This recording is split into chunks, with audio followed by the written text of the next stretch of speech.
Isabelle, né? Há um contexto antecedente característico da eclosão da violência doméstica?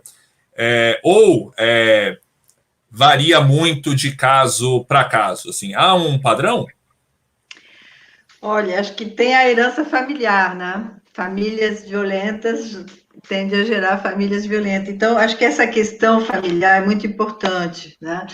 Esse paradigma sistêmico, ele vem do século XX, é recente, né? Conseguir olhar o todo, em vez de ficar só no estímulo-resposta, uma coisa linear, buscar uma causa a uma coisa, e na realidade perceber que são várias causas, né? Que pode gerar também várias consequências, então um olhar mais amplo e também não buscar um culpado, mas buscar entender a situação, buscar entender o que acontece, buscar entender por que acontece, quando acontece, como acontece, qual é o objetivo dessa violência, né? O que sustenta essa violência.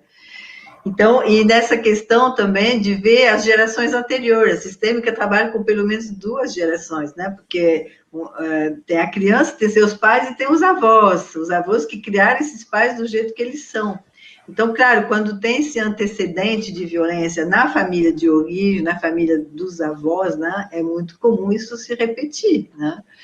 E essa questão também desse adulto que não aprendeu a lidar com frustração, com raiva, com estresse, né, com conflito, ou porque os conflitos era muito perigoso na sua família de origem, né, ter algum conflito, ou porque, pelo contrário, ele foi muito mimado, muito protegido, muito paparicado e não sabe lidar com frustração, né?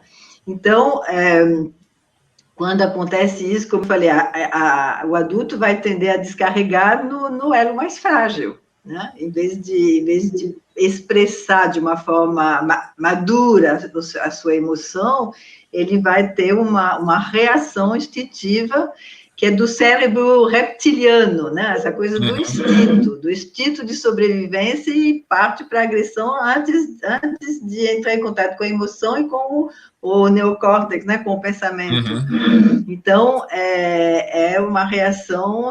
Agora, depois do ato da violência, aí se arrepende, pede perdão, diz que não vai fazer mais e tal, e aquele ciclo vai se repetindo, né? E geralmente, como se acompanha também dessa violência psicológica que desqualifica a vítima, que torna a vítima como se ela fosse culpada, né, e responsável pela violência. Então, há esse ciclo que vai se repetindo. Então, começa com coisas pequenas e depois vai aumentando, aumentando, aumentando, e quanto mais, né, quanto não tem limite, então vai ficando cada vez pior, né? E a ilusão da vítima de achar que não, que ele vai se mudar, que ele vai se arrepender, que ele vai... Não, ele não vai se não for tratado, porque isso é uma reação automática que ele tem, né? Ele vai se arrepender depois, mas daí já é tarde. Então, esses padrões, tem padrões de relacionamento, né? Tem um padrão que é um padrão simétrico. Então, quando um grita, o outro vai tentar gritar mais forte, e assim vai subindo, subindo, subindo, até que o mais forte descarrega. E tem um padrão que é complementar, quer dizer, quanto mais um grita, mais o outro se diminui, mais o outro engole, mais o outro se sente despreparado para enfrentar, e aí esse padrão também vai gerar, né, de uma hora, Então, é importante olhar realmente o contexto social, o contexto da história, da herança familiar, o contexto... também a gente está vivendo um momento de uma mudança na relação homem-mulher. O homem perdeu o poder, né? Porque ele era o provedor, ele era o que mandava, e a mulher tinha que se submeter. Hoje ele perdeu esse poder, e muitos não aceitam isso. Então, eles tentam manter o poder na marra, né? E com isso a relação conjugal vai para o brejo. E muitas vezes a mulher entra também numa relação competitiva, né, com o homem ultimamente. Então, ultimamente eu tenho visto também no consultório, muitas vezes, a mulher desqualificando o homem, a mulher humilhando, e isso acaba também, uma hora ele explode também, né? Então, eu acho que a gente precisa tentar entender a dinâmica justamente para promover uma restauração, né? E perceber que todos ali são algozes e vítimas ao mesmo tempo, né? E a gente não pode entrar ali com o papel de salvador, a gente pode entrar mobilizando os recursos dessa família, porque se a família é fruto, né, de toda uma história, ela também tem recurso nessa história.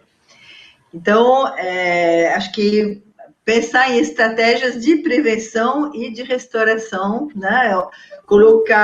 Fortalecer a vítima, colocar eles numa rede, ensinar a lidar com o conflito de forma não violenta, ensinar a lidar com suas emoções, ensinar o respeito, são valores que precisam ser restaurados.